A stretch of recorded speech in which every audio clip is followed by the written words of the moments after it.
다음 뉴스입니다. 목포 아파트 공사 현장에서 발생한 타워 크레인 사고 속보 이어갑니다.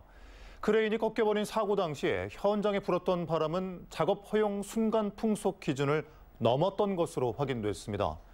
그런데 현장 타워 크레인 기사들은 강풍이 불더라도 사실상 작업 중지를 요청하기는 어렵다고 말합니다. 안준호 기자입니다. 목포의 한 아파트 신축 공사 현장에서 강풍에 힘없이 꺾여버렸던 타워 크레인 사고.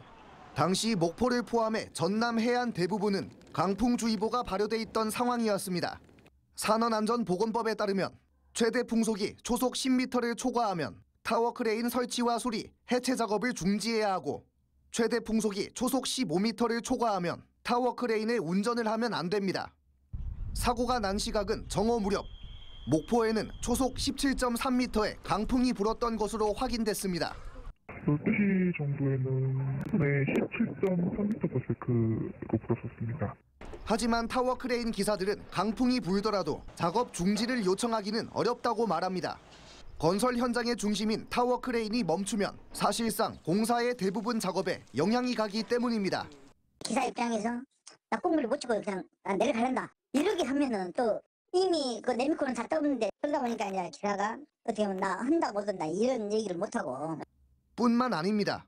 지난해 6월 국토교통부가 발표한 타워 크레인 조종사의 성실 품위 유지, 의무 위반 판단 기준에 따르면 순간 풍속이 기준치를 초과했다는 이유로 원도급사의 승인 없이 조종석을 이탈하는 경우 국가기술 자격 행정 처분의 대상이 됩니다.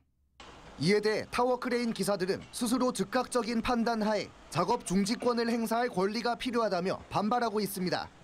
강풍 속 1분 1초가 위험한 상황에서 원도급사의 작업 중지 승인을 기다리는 것조차 위험하다는 겁니다. 타워 기사들 건폭으로 몰고 근무 혜택 이런 걸로 몰고 그러다 보니까 현장에서 기사가 위험하다 이런 게 안 통해요.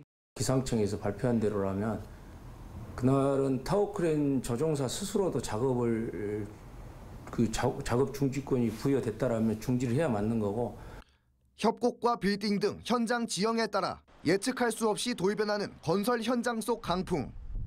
사고가 실제 발생하고 있는 만큼 실효성 없는 타워 크레인 작업 중지 기준에 대한 세세한 검토와 재수립이 필요해 보입니다. MBC 뉴스 안준호입니다.